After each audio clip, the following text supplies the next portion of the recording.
Hi, and welcome back to my channel. So I thought I'd film myself my wash day after wearing my hair straight for a week.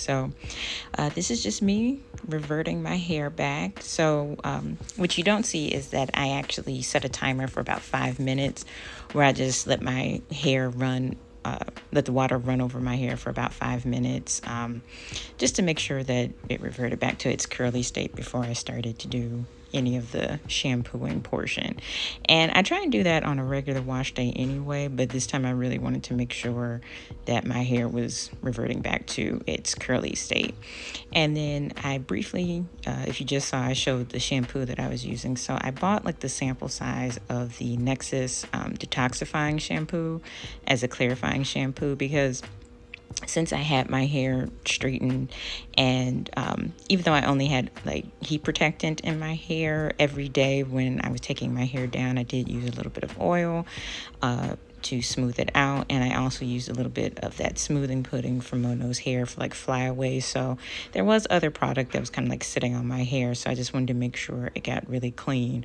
So that's why the first shampoo I did was a clarifying shampoo, and then I actually shampooed it twice more with my Pantene shampoo as a moisturizing shampoo.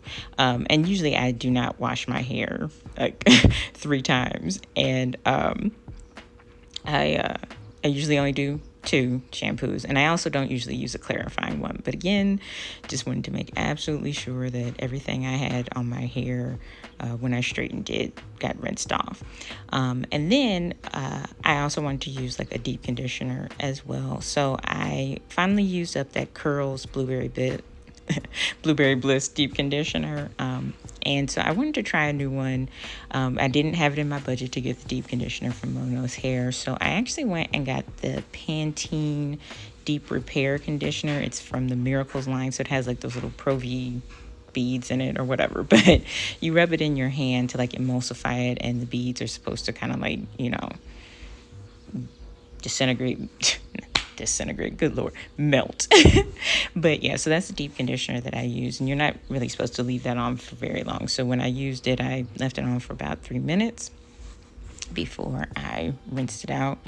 And then because I did something I usually don't do with my hair last week and it took a lot of time, this week I kind of wanted my styling to be fairly simple. So I just did an afro. And really, while I was doing my afro, it kind of just reminded me, I think in the natural hair community, when we got really into doing wash and goes, we started to use the definition that a wash and go must mean defined curls instead of literally what it says in the title, because a wash and go for most of us who have curly, kinky hair is an afro, and there's nothing wrong with it. But because we started to focus so much on curl definition and a wash and go that was going to last for 7 days and all that type of stuff, I think we forget the simplicity of, yeah, a wash and go really is a wash and go if you're okay with your hair being an afro. But that's just my opinion. But that's what I ended up doing. So I used the Mono's Hair Curl Primer as my leave-in.